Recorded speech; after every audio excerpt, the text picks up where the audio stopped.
سلامونه نیکې هیله او احترامات فضل وهاب سواتی ستاسو ورور یو ځل بیا نیغ په نیغه ستاسو سره مخاطب یم ملګرو. دا مهال چکدره پیشن هټ کې ولاړ یم. زموږ سره د پاکستان پیپلز پارټۍ صوبایي رهنما فضل حسین صاحب ولاړ دی، زموږ سره نوابزاده صاحب هم ولاړ دی. پروګرام چونکې ختم شو خو دوی نه به تپوس کوو چې د دوی د نننی پروګرام په څه حواله باندې. فضل حسین صاحب د ننني پروګرام په حواله باندې اغراض او مقاصد ستاسو څه؟ جی بسم الله الرحمن الرحیم. د ټولو اول سواتی صاحب موږ سره شکریا ادا کوو چې دوه څلور خبرو کول موقع تاسو راکړه. نننی پروګرام چې دی نو دا په 17 تاریخ باندې د پاکستان پیپل پارټۍ چیرمن او وزیر خارجه بلاول بټو زرداری سوات ته تشریف راوړي. نن د هغې دپاره مشاورتي میټینګ و د ملکن ډیویژن په سطح باندې، او انشاءالله د ننني میټینګ تاسو وکته چې کم برپور او کامیاب میټینګ و، نو د دې نه دا اندازه ده چې 17 تاریخ کم پروګرام دی هغه به انتهایی او کامیاب پروګرامي.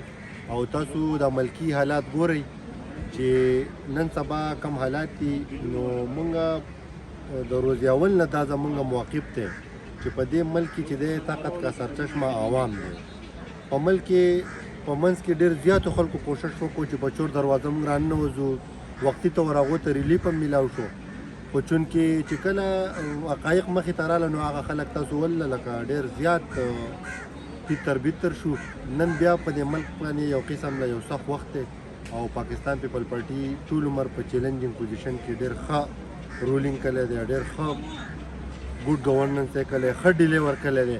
نو زموږ بیا نن سبا په دې ملک باندې یو سخت وخت دی، او زموږ دا امید دی چې د بلاول بټو زرداری په قیادت کې به دا ملک چې دی دا مخ په وړاندې موږ بوځو انشاءالله، او دا ملک په ترقۍ باندې ځي، او د هغه په قیادت کې به انشاءالله موږ کار کوو. صدر صاحب نن سبا ډېر خلک را روان دي پاکستان پیپلز پارټۍ ته، شمولیتونو یو سلسله روانه ده، دا څه وجه کیدای شي؟ دا خو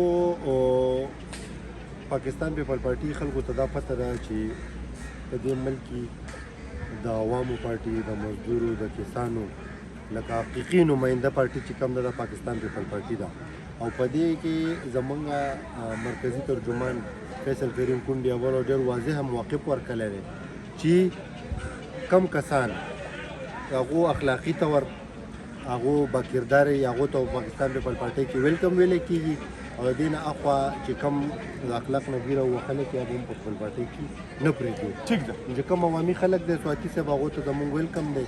کم نوجوانان چې په غلطه لار تلي وو هغو ته پاکستان پیپل پارټۍ یو کارکون په حیثیت باندې موږ هغو ته خوش آمدید وایو چې هغو دې پارټۍ ته راشي، نو هغو په دې پارټۍ کې ډېر قدر او عزت وي. ټیک ده جی. قدرمن شي عالمګیر خان ته به څه وایې اخره کې؟